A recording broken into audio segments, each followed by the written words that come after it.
السلام عليكم ورحمة الله وبركاته. الحمد لله كفى والصلاة والسلام على رسوله المصطفى وعلى آله أهل الصدق والوفاء أما بعد. നമ്മൾ ഷഹ്വത്തുൽ ഫർജിൻ്റെ വിഷയങ്ങളാണ് പറഞ്ഞുകൊണ്ടിരിക്കുന്നത്. വിവാഹം ചെയ്യാതിരിക്കുന്നതിനെക്കുറിച്ചും ചെയ്യുന്നതിനെക്കുറിച്ചുമൊക്കെയാണ്. അത് രണ്ടിൻ്റെയും വ്യത്യാസവും ആർക്കാണ് ചെയ്യേണ്ടത്, ആരാണ് ചെയ്യേണ്ടാത്തത് എന്നതൊക്കെയാണ് കഴിഞ്ഞ ക്ലാസ്സിൽ നമ്മൾ പറഞ്ഞിരുന്നത്. ഇനി സൗകര്യമുണ്ടായിരിക്കെ തന്നെ ഇത്തരം കാര്യങ്ങളിൽ നിന്ന് വിട്ടുനിന്ന ഒരു സംഭവം പറയണം. മഹദിയായ റാബിയത്തുൽ അദവിയ റളിയല്ലാഹു അൻഹയുടെ ഒരു സംഭവം പറയാണ് ഇവിടെ. റാബിയത്തുൽ അദവിയ റളിയല്ലാഹു അൻഹ ആർക്കും വിവാഹിതയായിരുന്നില്ല. ചരിത്രം നമ്മൾ കേട്ടിട്ടുണ്ടാവും. ആ സംഭവത്തെക്കുറിച്ച് പറയാം. വഖദ് റുവിയ അന്ന മുഹമ്മദ് ബിൻ സുലൈമാൻ റളിയല്ലാഹു അൻഹു എന്ന മഹാസൂഫി വര്യൻ, അദ്ദേഹം മലക്ക ഖുല്ലത്ത കുല്ലി യൗമിൻ, ഓരോ ദിവസത്തെയും വരുമാനം അദ്ദേഹത്തിൻ്റെ ഉടമയിൽ വന്നു. 80,000 ദിർഹമിൻ, 80,000 ദിർഹം. ഓരോ ദിവസവും അദ്ദേഹത്തിന് 80,000 ദിർഹം വരുമാനം ഉണ്ടായിരുന്നു. കച്ചവടത്തിൽ നിന്നും മറ്റുമൊക്കെ ആയിട്ട് വലിയ കച്ചവടക്കാരനാണ്. അപ്പം അദ്ദേഹം വലിയ വരുമാനമുള്ള വലിയ സമ്പത്തിൻ്റെ ഉടമയായപ്പം സുമ്മ കത്തബലി അഹ്ലിൽ ബസറക്കാർക്ക് അദ്ദേഹം കത്തെഴുതി. ഉലമായിഹിം, ബസറയിലെ ഉലമാക്കൾക്കും കത്തെഴുതി. ഫി ഇംറാത്തിൻ യതസവ്വജുഹ, തനിക്ക് വിവാഹം ചെയ്യാനുള്ള ഒരു സ്ത്രീയെക്കുറിച്ച്. കാരണം ഞാൻ ഇത്രയും വരുമാനമുള്ളയാളാണ്, ഇത്ര വരുമാനമുള്ള എനിക്ക് വിവാഹം ചെയ്യാൻ പറ്റുന്ന ഒരു പെണ്ണിനെ കിട്ടണം എന്നന്വേഷിച്ചുകൊണ്ട് ബസറയ്ക്കും മറ്റുമൊക്കെ അദ്ദേഹം കത്തെഴുതി. അങ്ങനെ ഫഅജ്മഉ കുല്ലുഹും അലാ റാബിയത്തുൽ അദവിയ, എല്ലാവരും പാടെ കൂടിയിട്ട് റാബിയത്തുൽ അദവിയ റളിയല്ലാഹു അൻഹയുടെ മേൽ തീരുമാനിച്ചു റാബിയനെ കെട്ടിച്ചെടുക്കാൻ. റാബിയത്തുൽ അദവിയ റളിയല്ലാഹു അൻഹ പിന്നെ സൂഫി വനിതകളിൽ വളരെയേറെ സ്ഥാനം വഹിക്കുന്ന വലിയ ഒരു സ്ത്രീയാണ്. കേട്ടിട്ടുണ്ടാവും റാബിയത്തുൽ അദവിയ റളിയല്ലാഹു അൻഹയെ. ഫലസ്തീനിലാണ് മഹദി ജീവിച്ചത്.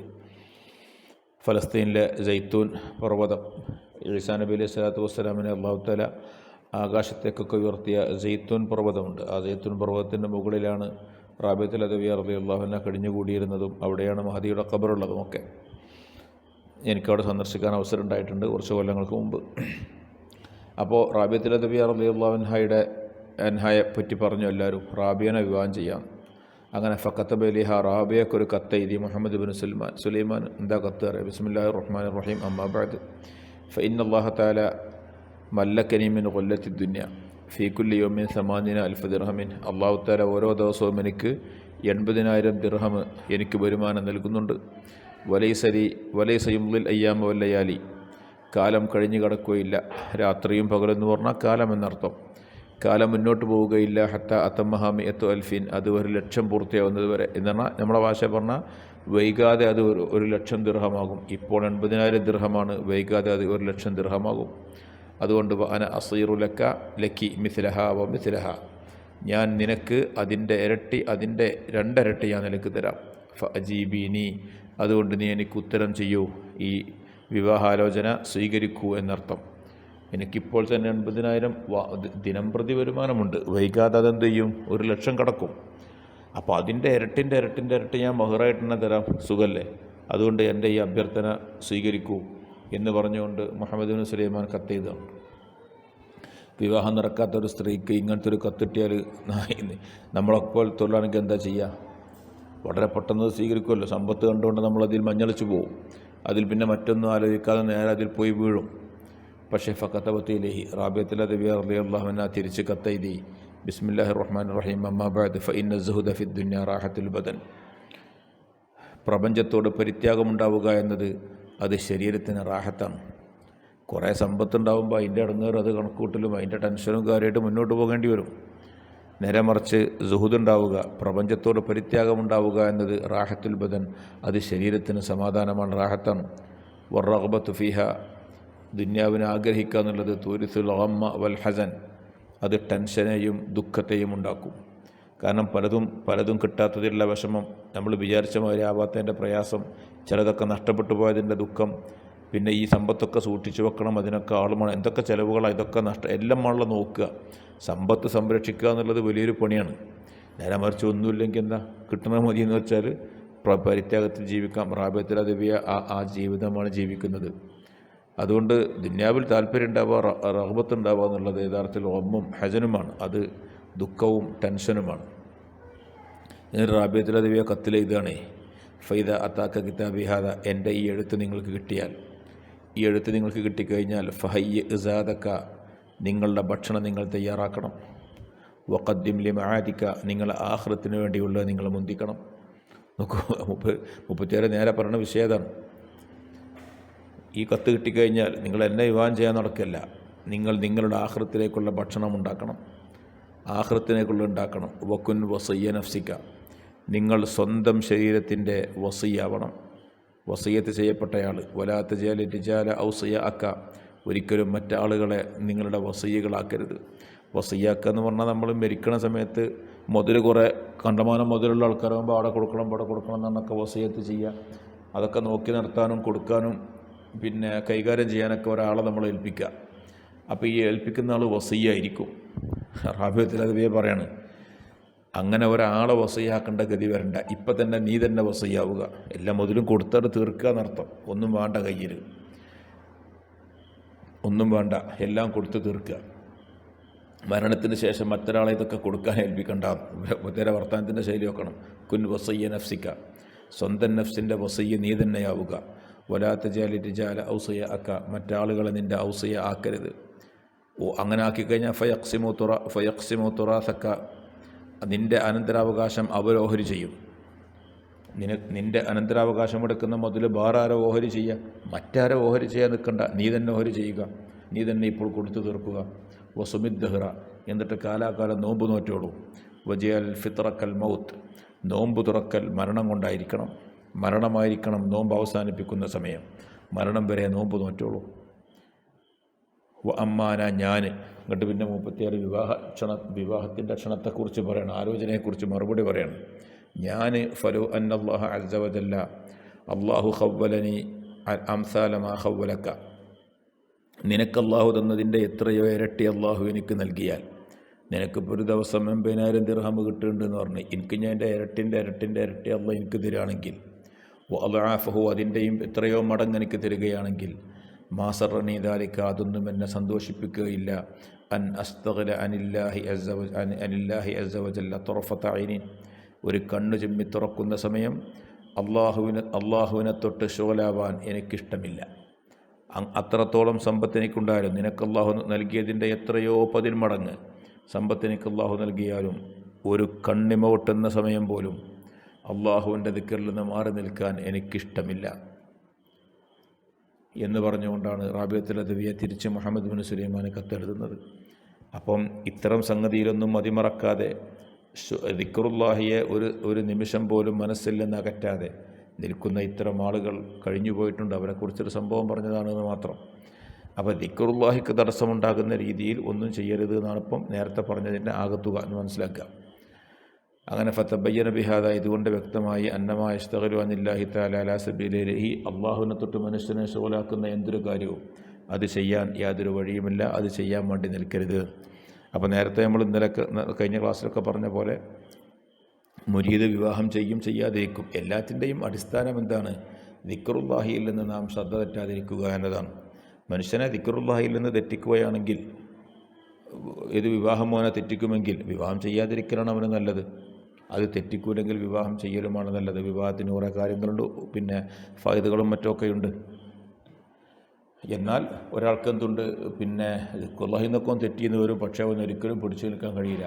അവൻ്റെ വൈകാരികത അത്രത്തോളമുണ്ട്. അങ്ങനെയാണെങ്കിൽ അവൻ വിവാഹം ചെയ്യുകയാണ് വേണ്ടത്, മറ്റു വഴിയിലേക്ക് അവൻ നീങ്ങാൻ പാടില്ല. ഇങ്ങനെയൊക്കെയുള്ള കാര്യങ്ങളാണ് നമ്മൾ നേരത്തെ പറഞ്ഞത്.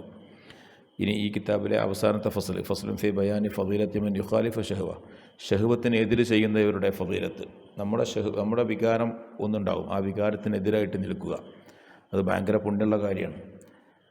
ഏലം അന്നമിനൽ ഇസ്മത്തി, അള്ളാഹുവിൻ്റെ ഇസ്മത്തിൽപ്പെട്ടതാണ്, അള്ളാഹുവിൻ്റെ കാവലിൽപ്പെട്ടതാണ്. അയ്യഖ്ദിറ അലാ മുഖാലഫത്തി ഷഹ്വത്തി, ഷഹ്വത്തിന് എതിരെ ചെയ്യാൻ ഒരാൾക്ക് സാധ്യമാവുക, മഅൽ ഖുദ്റത്തി, സാധ്യമാകലോടുകൂടെ. അഥവാ ഷഹ്വത്ത് നടപ്പാക്കാൻ അവന് കഴിയും, അവൻ ഇച്ഛിക്കുന്ന കാര്യം, അവന് താല്പര്യമുള്ള കാര്യം നേരെ നടപ്പാക്കാൻ സാധ്യമായിരിക്കുമ്പോൾ തന്നെ പടച്ചോനെ പേടിച്ചുകൊണ്ട് അതിൽ നിന്ന് വിട്ടു നിൽക്കുക, അത് റബ്ബിൻ്റെ വലിയൊരു കാവലാണ്. ഫദാലിക അഫ്ളലു, അത് ഏറ്റവും അഫ്ളലാണ്. ബഹുവ ദറജത്തു സിദ്ദീഖീൻ, അത് സിദ്ദീഖീങ്ങളുടെ സ്ഥാനമാണ്. അമ്പിയാക്കൾ കഴിഞ്ഞാൽ പിന്നെ അതിൻ്റെ ഏറ്റവും അടുത്ത പദവിയാണ് സിദ്ദീഖീങ്ങൾ പദവി. ആ സിദ്ദീഖീങ്ങളുടെ സ്ഥാനമാണ്. ഷഹുവത്ത് പിന്നെ നടപ്പാക്കാൻ, അതനുഭവിക്കാൻ സാധ്യത ഉണ്ടാകുമ്പോൾ തന്നെ, നേരെ അതിനുള്ള എല്ലാ സമയങ്ങളും ഒഴിവുകഴിവുകളും ഉണ്ടായിരിക്കെ തന്നെ അതിൽ നിന്ന് വിട്ടുനിൽക്കുക എന്ന് പറയുന്ന സംഗതി. അതുകൊണ്ടാണ് ഖാല അലൈഹി സ്വലാത്തു വസ്സലാം നബി തങ്ങൾ പറഞ്ഞു, മൻ അശഖ ഫഅഫ ഫകതമ ഫമാത ഫഹുവ ഷഹീദ്. വല്ലാത്തൊരു ഹദീസ്. മൻ അശഖ ഫഅഫ ഫകതമ ഫമാത ഫഹുവ ഷഹീദ്. ഒരാൾ ഇഷ്ക് വെച്ചു. ഇഷ്ക് എന്ന് പറഞ്ഞാൽ ഹുബിൻ്റെയും അങ്ങേപ്പുറത്തുള്ളതാണ്, സ്നേഹത്തിൻ്റെ അങ്ങേപ്പുറത്തുള്ളതാണ്. നമ്മൾ റസൂലിനെ പറ്റിയൊക്കെ ആഷിഖുർ റസൂൽ എന്നൊക്കെ പറഞ്ഞു കേട്ടിട്ടില്ലേ? ഒരു പെണ്ണിനെ ഒരാൾ അത്രത്തോളം അങ്ങോട്ട് ഇഷ്ടപ്പെട്ട് സ്നേഹിച്ചു, അവിടെ സ്നേഹം വന്നു, വല്ലാത്ത പ്രേമം വന്നു. ഇങ്ങോട്ട് ഫഅഫ, എന്നിട്ട് അവൻ വിട്ടുനിന്നു. ചാരിത്രശുദ്ധി അവൻ പൂർണ്ണമായി പുലർത്തി. എന്നിട്ടും ഫക്കത്തം അതൊക്കെ മറച്ചു വെച്ചു. അപ്പോൾ മനസ്സിൻ്റെ ഉള്ളിൽ ആഗ്രഹം മല പൊട്ടി ഒഴുകുകയായിരിക്കും, മനസ്സ് പൊട്ടിത്തെറിക്കുന്നുണ്ടാവും. പക്ഷേ അവൻ അളവ് പോലും തെറ്റിലേക്ക് അവൻ നീങ്ങിയില്ല. അവൻ പൂർണ്ണമായി ഇഫത്തിൽ ചാരിത്രശുദ്ധി പൂർണ്ണമായി സൂക്ഷിച്ചുകൊണ്ട് ഇതെല്ലാം മറച്ചു വെച്ചു, എല്ലാവരിൽ നിന്നും മറച്ചു വെച്ച് മുന്നോട്ട് പോയി. അങ്ങനെ ഫമാത്ത, അവൻ മരിച്ചാൽ ഫഹുവ ഷഹീദുൻ, അവൻ ഷഹീദാകുന്നു എന്ന് നബി സല്ലല്ലാഹു അലൈഹി വസല്ലം തങ്ങൾ പറഞ്ഞു. നോക്കൂ, പ്രേമിച്ചുകൊണ്ട്, മറ്റൊരു പെണ്ണിനെ പ്രേമിച്ചുകൊണ്ട് ഷഹീദാവാൻ സാധിക്കുന്ന സാഹചര്യം, ആ പ്രേമമൊക്കെ അവന് വരുമ്പോഴും അവൻ അള്ളാഹുവിനെ ഓർത്തുകൊണ്ട് അവൻ ഒന്നിലേക്കും പോകുന്നില്ല. എല്ലാം അവൻ്റെ മനസ്സ് പൊട്ടിത്തെറിക്കുമ്പോഴും അവൻ്റെ മനസ്സിൻ്റെ ഉള്ളിൽ ഇതെല്ലാം ഒളിപ്പിച്ച് വെച്ചുകൊണ്ട് അവനങ്ങനെ ജീവിച്ചു പോന്നു. ഒരു തെറ്റിലേക്കും അവൻ അതിൻ്റെ പേരിൽ പോയില്ല. ഇഫത്ത് പൂർണ്ണമായും ചാരിത്രശുദ്ധി അവൻ പൂർണ്ണമായി അപ്പോഴും പാലിച്ചുകൊണ്ട് അവൻ മുന്നോട്ട് പോയി. അവൻ തന്നെയാണ് ഷഹീദ്, ഫഹുവ ഷഹീദ്. നോക്കൂ, മുഖാലഫത്തുൽ ഷഹുവത്തിനെതിരെ ചെയ്യുന്നതിൻ്റെ പുണ്യാണ് ഈ പറയുന്നത്. നബി തങ്ങൾ പറഞ്ഞു, സുബഅത്തുൻ യുളില്ലുഹുമുല്ലാഹു യൗമൽ ഖിയാമത്തി യൗമ ലാ ദില്ല ഇല്ലാ ദില്ലുഹു. അള്ളാഹുവിൻ്റെ തണൽ മാത്രമുള്ള ദിവസം അള്ളാഹു 7 പേർക്ക് തണലിട്ട് കൊടുക്കും. അർശിൻ്റെ തണൽ കിട്ടുന്ന ആൾക്കാരെല്ലാവർക്കും അറിയാലോ. അതിൽപ്പെട്ട ഒരാളാരാണ്? വഅദ്ദ മിൻഹും റജുലൻ ദഅത്തുഹു ഇംറഅത്തുൻ ദാതു ഹസബിൻ വ ജമാലിൻ. തറവാടും ഭംഗിയുമുള്ള ഒരു പെണ്ണ് അവനെ വിളിച്ചു. ഇലാ നഫ്സിഹ, അവളെ നഫ്സിലേക്ക് വിളിച്ചു. ഫഖാല ഇന്നി അഖാഫുല്ലാഹ റബ്ബൽ ആലമീൻ, ഞാൻ അള്ളാഹുവിനെ പേടിക്കുന്നു എന്ന് പറഞ്ഞുകൊണ്ട് അതിൽ നിന്ന് പിന്മാറി. അങ്ങനത്തെ ഒരു മനുഷ്യനെ പറ്റി നിങ്ങൾക്ക് അറിയാവുന്ന സംഭവം കൊണ്ട് ഞാൻ വിശദീകരിക്കുന്നില്ല. അപ്പം അർശിൻ്റെ തണൽ കിട്ടുന്ന ആളെ കൂട്ടത്തിൽ അത്തരം സ്വഭാവമുള്ള ആളെ എണ്ണിയിട്ടുണ്ട്. ഒരു ചരിത്ര സംഭവം കൂടി നോക്കുക. ഉർവിയ അന്ന സുലൈമാൻ ബിൻ യസാർ റളിയല്ലാഹു അൻഹു, സുലൈമാൻ ബിൻ യസാർ റളിയല്ലാഹു അൻഹു കാന മിൻ അഹ്സനിൻ നാസി വജ്ഹൻ, ഏറ്റവും മുഖം ഭംഗിയുള്ളയാളായിരുന്നു. സുലൈമാൻ ബിൻ യസാർ റളിയല്ലാഹു അൻഹു കാണാൻ നല്ല ചുറുക്കുള്ള ആളാണ്, മുഖം നല്ല ഭംഗിയാണ്. അദ്ദേഹത്തിൻ്റെ മേൽ ഫദഖലത്തി അലൈഹി ഇംറഅത്തുൻ, ഒരു പെണ്ണൊരു ദിവസം വന്ന് കയറി. ഒരു സ്ത്രീ അദ്ദേഹത്തിൻ്റെ അടുക്കിലേക്ക് ഓടി വന്ന് കയറി, ഒറ്റക്ക്, വേറെ ആരുമില്ല. വളരെ സൗകര്യപൂർവ്വം അവിടുന്ന് എന്തും ചെയ്യാൻ പറ്റുന്ന സാഹചര്യമുണ്ട്. ഫസഅലത്തുഹു നഫ്സഹു, അവൾ വന്നിട്ട് അദ്ദേഹത്തിൻ്റെ സ്വന്തം ശരീരത്തെ ചോദിച്ചു, നിങ്ങളെ ശരീരം നിങ്ങളൊന്ന് സമർപ്പിക്കണം എന്ന് ഈ സ്ത്രീ വന്നുകൊണ്ട് പറയണം. അദ്ദേഹം ഒറ്റക്കൊരു വീട്ടിലാണ്. സുലൈമാൻ ബിൻ യസാർ റളിയല്ലാഹു അൻഹു വളരെ സുമുഖനായ ആളാണ്, കണ്ടാൽ ആരും ആഗ്രഹിച്ചു പോകുന്ന ശരീരപ്രകൃതമാണ് സുലൈമാൻ ബിൻ യസാർ റളിയല്ലാഹു അൻഹുവിൻ്റേത്. ഈ പെണ്ണോടി വന്നുകൊണ്ട്, കാരണം വേറെ ആരും കാണാനൊന്നുമില്ല, ആരും അറിയില്ല. ഈ സാഹചര്യത്തിൽ ഫംതന അൻഹ, സുലൈമാൻ ബിൻ യസാർ അതിൽ നിന്ന് വിട്ടുനിന്നിട്ട് വഖറജ ഹാരിബൻ അൻ മൻസിലിഹി, വീട്ടിൽ നിന്ന് അദ്ദേഹം ഓടിക്കൊണ്ട് പുറത്തേക്ക് പോയി. വതറക്കഹ ഫിഹി, അവൾ ആ വീട്ടിലിട്ടു. സുലൈമാൻ ബിൻ യസാർ ഒന്നും ആലോചിച്ചില്ല, അവിടെ ഒരു നിമിഷം പോലും ചിന്തിച്ചില്ല. ജിൻ്റെ പെരേക്ക് കയറി എന്നതാണ്, ഇറങ്ങിപ്പോകുന്നു എന്നിട്ട് ഓളെ ആട്ടയാക്കാൻ നിന്നില്ല. കാരണം അവിടെ ഒരു പെണ്ണിനോട് സംസാരിക്കാൻ നിന്ന് കഴിഞ്ഞാൽ ഇത് പല വഴിക്ക് നീങ്ങും, എന്താ സംഭവിക്കാമെന്നറിയില്ല. പിശാച് മനുഷ്യനെ എന്തൊക്കെ ചെയ്യുമെന്ന് പറയാൻ പറ്റില്ല. സുലൈമാൻ ബിൻ യസാർ ഒന്നും ആലോചിച്ചില്ല, സ്വന്തം വീട്ടിൽ നിന്ന് ഇറങ്ങി അങ്ങോട്ട് ഓടി. ഓളാ പെര ഒറ്റക്കായി. നോക്ക്, ഇതാണ് ഈമാൻ എന്ന് പറയുന്നത്. സുലൈമാൻ ബിൻ യസാർ ഓടിപ്പോയി. സുലൈമാൻ പറയാം, ഖാല സുലൈമാൻ ഫറഅയ്തു ഫിൽ മനാമി യൂസുഫ് അലൈഹിസ്സലാം, ഞാൻ സ്വപ്നത്തിൽ യൂസുഫ് നബി അലൈഹി സ്വലാത്തു വസ്സലാമിനെ കണ്ടു. ആലോചിക്കണം, യൂസുഫ് നബി ആരാണ്? ഏറ്റവും സൗന്ദര്യമുള്ളയാളാണ്. അസീസിൻ്റെ കൊട്ടാരത്തിൽ, മിസ്റിലെ രാജാവാകുന്ന അസീസിൻ്റെ കൊട്ടാരത്തിൽ സുലൈഖ യൂസുഫിനെ ഫിത്നയാക്കാൻ നിന്നതാണ്. അതിൽ നിന്ന് രക്ഷപ്പെട്ടു പോയവനാണ് യൂസുഫ് നബി അലൈഹി സ്വലാത്തു വസ്സലാം. വലഖദ് ഹമ്മത്ത് ബിഹി വഹമ്മ ബിഹാ ലൗലാ അൻ റഅ ബുർഹാന റബ്ബിഹി. സൂറത്ത് യൂസുഫിൽ വളരെ വിശാലമായിട്ട് ഈ സംഭവങ്ങളൊക്കെ പറയുന്നുണ്ടല്ലോ, സുലൈഖൻ്റെ സംഭവങ്ങളൊക്കെ. അപ്പോൾ സ്വപ്നം കാണാൻ അവിടെ ഏറ്റവും യോഗ്യനായ ആളാണ് യൂസുഫ് നബി അലൈഹി സ്വലാത്തു വസ്സലാം. യൂസുഫ് നബി ഇങ്ങനെ വന്നിട്ട് ഫക്ക് അന്നി അഖൂലു ലഹു, ഞാനിങ്ങനെ യൂസുഫ് നബിയോട് ചോദിച്ചു. സുലൈമാൻ നിസാർ പറയാം, അന്ത യൂസുഫ് എന്ന് ചോദിച്ചു. നിങ്ങൾ യൂസുഫാണോ എന്ന് ചോദിച്ചു. യൂസുഫ് നബിയെ കണ്ടപ്പോൾ നിങ്ങൾ യൂസുഫ് നബിയാണോ? അപ്പം പറഞ്ഞ മറുപടി, നഅം അന യൂസുഫുല്ലദീ ഹമംതു വ അന്ത സുലൈമാനുല്ലദീ ലം തഹും എന്ന് പറഞ്ഞു. അതെ, ഞാൻ ഹമ്മുള്ള യൂസുഫാണ്, നീ ഹമ്മില്ലാത്ത സുലൈമാനാണ്. അതൊക്കെ എന്ത് മനസ്സിലായി എന്നുള്ളത് എനിക്കറിയില്ല. ഞാൻ ഹമ്മുള്ള യൂസുഫാണ്. ഞാനിപ്പോൾ ആയത്തോതി വലഖദ് ഹമ്മത്ത് ബിഹി വഹമ്മ ബിഹ. ആയത്ത് നേരെ അർത്ഥം വെക്കുമ്പം സുലൈഖ യൂസുഫിനെ ആഗ്രഹിച്ചു, യൂസുഫ് സുലൈഖയെയും ആഗ്രഹിച്ചു എന്നർത്ഥം വെക്കും. തഫ്സീറുകൾ പല രീതിയിലുണ്ട്, ഞാൻ അങ്ങോട്ട് ഇപ്പോൾ കിടക്കല്ല. ഏതായാലും ഒരു നിലക്ക് യൂസുഫ് നബി സ്വന്തം നഫ്സിനെ കുറിച്ച് പറയാണല്ലോ. സ്വന്തം നഫ്സിനെ കുറിച്ച് പറയുമ്പോൾ എല്ലാവരും ചെറുതാക്കിയിട്ടാണ് പറയാൻ, വലുതാക്കിയിട്ടല്ല. യൂസുഫ് നബി പറയാണ്, ഞാൻ സുലൈഖയെ ആഗ്രഹിച്ചു പോയ യൂസുഫാണ്, പക്ഷേ നീ സുലൈമാനാണ്. ഏത് സുലൈമാൻ? ആഗ്രഹിക്കുക പോലും ചെയ്യാത്ത സുലൈമാനാണ്. സുലൈമാൻ എന്താ ചെയ്തത്? എന്തെങ്കിലും ഒരു ചെറിയ സംസാരം പോലും ആ സ്ത്രീയോട് സംസാരിക്കാൻ നിന്നില്ല. സ്വന്തം വീട് വിട്ടിറങ്ങിക്കൊണ്ട് ഓടിപ്പോവുകയാണ് ചെയ്തത്. അപ്പോൾ ഉദ്ദേശിക്കുക പോലും ചെയ്യാത്ത സുലൈമാൻ ആണ് നീ, ഉദ്ദേശിച്ച യൂസുഫാണ് ഞാൻ എന്ന് പറഞ്ഞ യൂസുഫ് നബി അലൈഹി വസ്സലാം എന്നാണ്. നോക്കൂ, അങ്ങനത്തെ ഒരു കാര്യം ചെയ്തതുകൊണ്ട് അത്ര വലിയൊരു അമലാണ് സുലൈമാൻ നബി റളിയല്ലാഹുവിൻ്റെ ഭാഗത്തിൽ നിന്ന് അവർ ഉണ്ടാകുന്നതെന്ന് മനസ്സിലാക്കണം. യൂസുഫ് നബി അതിൻ്റെ ഭാഗത്തിലെ സ്വപ്നത്തിൽ കാണിച്ചു കൊടുത്തുകൊണ്ട് അദ്ദേഹത്തിൻ്റെ ഫളീലത്ത് മനസ്സിലാക്കി കൊടുക്കുകയാണ്. വല്ലാഹു അഅലം ബിസ്സവാബ് വഇലൈഹിൽ മർജിഉ വൽ മആബ്. അൽഹംദുലില്ലാഹി റബ്ബിൽ ആലമീൻ. നമുക്ക് ഇൻഷാ അല്ലാഹ് നിർത്താം. അടുത്ത ക്ലാസ് പിന്നീട്. അസ്സലാമു അലൈക്കും വറഹ്മത്തുള്ളാഹി വബറകാതുഹു.